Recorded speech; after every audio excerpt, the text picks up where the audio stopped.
Le 21 novembre 2017, Emmanuel Attias crée l'événement avec sa page Facebook PCJ, Patrimoine, Culture, Judaïsme. Emmanuel Attias est historien et linguiste.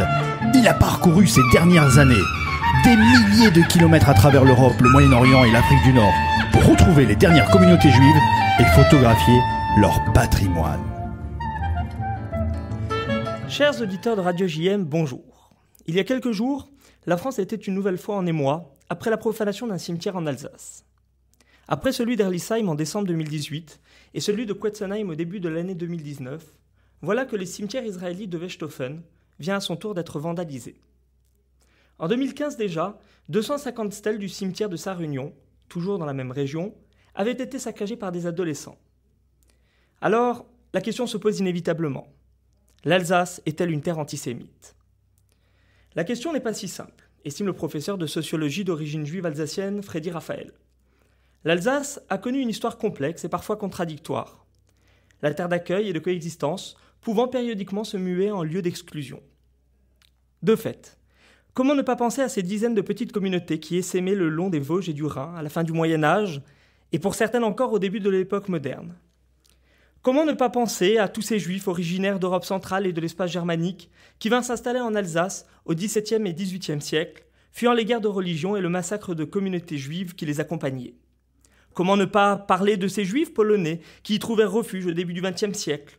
Ou encore de ces Nord-Africains qui en firent leur nouvelle maison dès le début des années 1950 et qui s'y intégrèrent au point de mêler des mots d'arabe, des mots d'hébreu et des mots d'alsacien dans un pinyin désormais bien à eux. Jusqu'à la Révolution, chaque bourgade ou presque possédait sa communauté juive.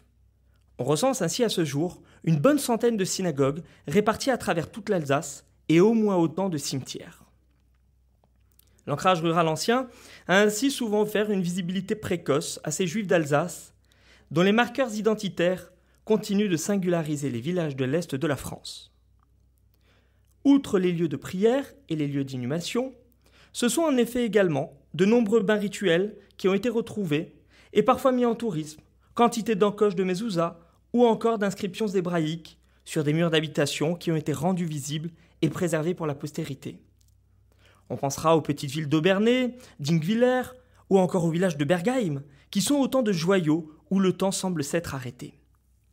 Mais ces trésors sont souvent à l'air libre, comme ce magnifique cimetière d'Ettendorf, installé à flanc de coteau au début du XVe siècle et dont les stèles baroques et romantiques sont autant de cibles de choix pour de jeunes extrémistes pétris de stéréotypes antisémites. Ainsi que l'a fait remarquer aux médias le professeur émérite d'histoire médiévale de l'université de Strasbourg, Georges Bischoff, le matraquage idéologique en Alsace-Moselle fut impressionnant au cours de la dernière guerre. Aucune autre région de France n'eut en effet à subir pareil endoctrinement. Et pour cause, l'Alsace et une partie de la Lorraine, retombées sous le giron allemand dès 1939, étaient destinées à ne plus revenir à la France et leur population devait être convaincue du bien fondé d'une nouvelle annexion. 5 années de propagande nazie qui laissèrent des traces tenaces, estime l'historienne spécialiste de la Shoah, Audrey Kichelewski. Ces traces, désormais ressurgissent sous la forme de tags antisémites sur des tombes, des murs de maisons ou encore des abribus. Cette fois-ci, c'est tombé sur la nécropole israélite de Wechthofen, un lieu majeur du judaïsme alsacien et un village ô combien porteur de sens pour de nombreux Français. Qui, dans notre pays, ne connaît pas en effet la dynastie des Debré ? Le père de la pédiatrie moderne, Robert Debré, d'abord, dont le fils Régis était appelé à devenir Premier ministre du général de Gaulle, et dont le petit-fils Jean-Louis fut successivement président de l'Assemblée nationale et président du Conseil constitutionnel. Eh bien, une génération avant que cette famille ne devienne le fleuron de la médecine française et la fierté de notre République, le judaïsme s'exprimait encore avec enthousiasme dans le discours d'un Simon Debré, célèbre rabbin natif de Wechthofen, dont la tombe des parents a été maculée de symboles nazis le 3 décembre dernier. Comment ne pas évoquer le grand rabbin Ernest Guggenheim, qui fut, après avoir officié des années durant à Paris comme directeur du séminaire israélite de France, ramené dans son village natal, où reposait déjà son père, le rabbin Max Guggenheim. Comment, enfin, ne pas parler de l'ancien ministre du Conseil, Léon Blum, célèbre père des congés payés en 1936, dont la famille paternelle était également originaire de ce même village. Alors vous l'aurez compris, en s'attaquant à ce lieu de mémoire, les Vandales ne s'en sont pas pris uniquement aux Juifs de France. Ils s'en sont pris à la France elle-même, ainsi que l'a notablement fait remarquer le président de la République, Emmanuel Macron, lors d'une sortie médiatique retentissante. Face à la recrudescence des profanations et des incivilités à caractère racial, les conseils départementaux du Bas-Rhin et du Haut-Rhin ont mis en place des rondes de bénévoles. Parmi ces veilleurs de mémoire, on retrouve très majoritairement des non-juifs, tels Lise et Robert Tornard, qui n'ont pas attendu l'appel du Premier ministre pour veiller sur les sépultures juives de leur village. Voilà 40 ans que ce couple surveille et débroussaille les 1800 tombes israélites de Wintzenheim, une bourgade près de Colmar, désertée depuis des lustres par les Juifs. Ce travail, ils le font volontiers, par égard pour le vieux cimetière ouvert en 1796 et en signe d'amitié pour une communauté qu'ils respectent et estiment. De fait, aujourd'hui, ce patrimoine sépulcral n'est plus seulement la propriété des communautés juives, il est l'héritage de l'humanité tout entière. Et à travers l'Europe, l'on retrouve de nombreux non-juifs qui honorent la mémoire de nos morts et en font même le fruit de leur passion. La Tchèque, Pavlina Scherer, et l'Italien Paolo Sonzoni ont ainsi fait des cimetières d'Alsace des lieux d'attraction, désormais courus grâce à leurs clichés insolites. Plus à l'est, on trouve Christian Hermann, ce photographe explorateur qui a cherché à mettre en lumière le patrimoine juif à l'abandon dans les territoires anciennement sous contrôle soviétique, dans une récente publication intitulée « Sur les traces de la vie juive en Europe de l'Est ».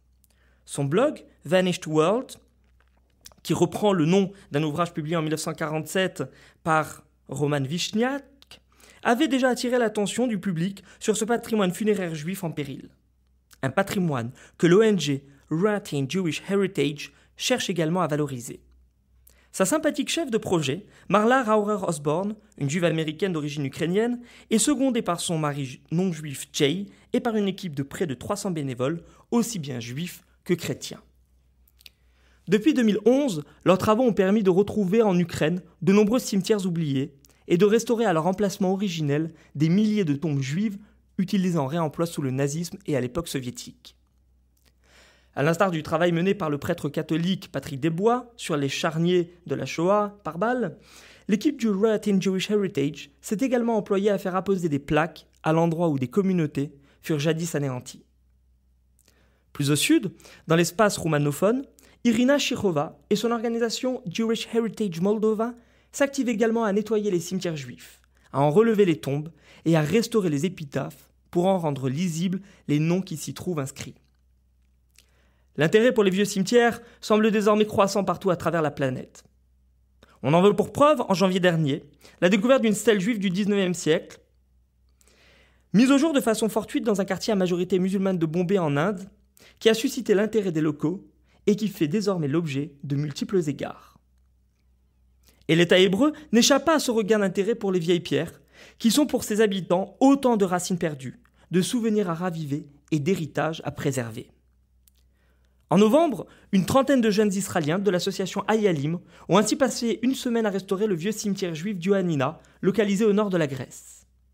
Une manière de renouer avec le sionisme manuel qui donna naissance au Yishuv au début du XXe siècle et qui lui permit de se développer. Mais également, comme l'a indiqué à la presse une des participantes, une nécessité pour comprendre l'histoire et construire l'avenir. De fait, restaurer un cimetière, c'est accorder un poids au passé et offrir une place de choix à ceux qui nous ont précédés. C'est respecter un héritage et développer un patrimoine riche de sens pour les générations à venir. C'est enfin pérenniser de façon générale le souvenir de ceux qui ne sont plus et honorer la mémoire des martyrs. Il est temps à présent de nous quitter, mais pour mieux nous retrouver la semaine prochaine avec Patrimoine et culture du judaïsme. D'ici là, je vous souhaite un Shabbat Shalom et une excellente semaine. Au revoir. Le 21 novembre 2017, Emmanuel Attias crée l'événement avec sa page Facebook PCJ, Patrimoine, Culture, Judaïsme. Emmanuel Attias est historien et linguiste.